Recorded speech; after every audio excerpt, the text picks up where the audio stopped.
Well, today let's see some practices in the classroom. Take some classroom practices recommended by the IT. You remember the IT? The IT is the instructor text. They will give you an idea on how to proceed in class. In this case, is vocabulary practice. Let's get to it. See, classroom practices. Introducing a lesson theme. Each ALC lesson introduces 30 to 40 new vocabulary words.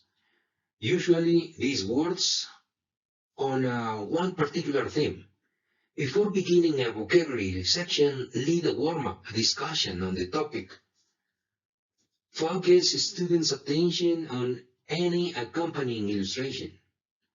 The pictures and discussion will serve to stimulate interest and will give students an opportunity to use vocabulary they already know. It will also provide a little background information for students unfamiliar with the topic. If students have difficulty grasping the meaning of a new term, keep in mind that meaning is often best conveyed by showing similarities and differences between vocabulary items. Here are some other effective ways of getting meaning across. Show an item. Draw the item in contrast to another item. Demonstrate. Illustrate size and angle with a scale or grade. Present groups of words in a category. Provide an antonym. Provide a synonym. Be sure to emphasize that the word is similar to rather than the same as.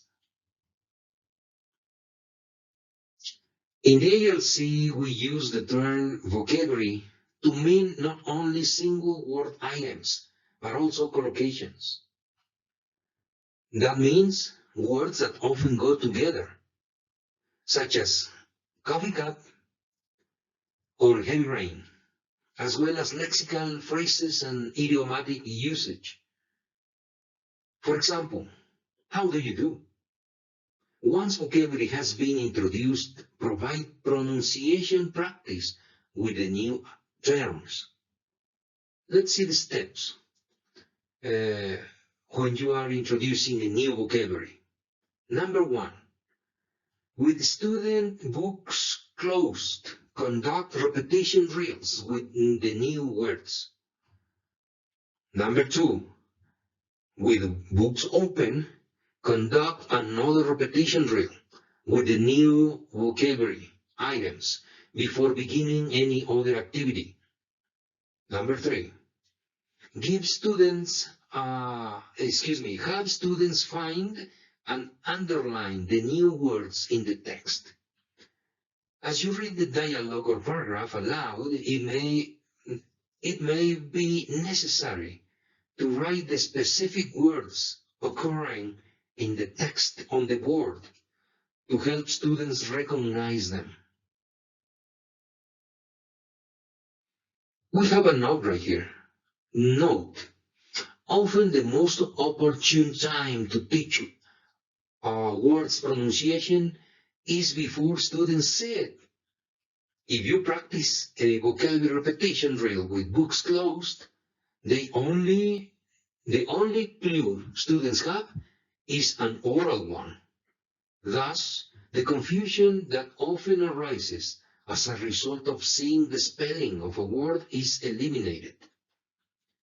Any effect derived from familiarity with the word is also eliminated. Take, for example, a military rank. The military rank, if students only hear colonel, with no meaning attached, they will repeat a close approximation of it. However, if they hear colonel, but see colonel, many students will say colonel. even though it differs from the model, but very likely because of language transfer from their own language. For this reason, it is recommended that pronunciation of new vocabulary be practiced first with books closed, and then with them open. If students subsequently mispronounce a word while reading, the instructor can remind them that they said it correctly before.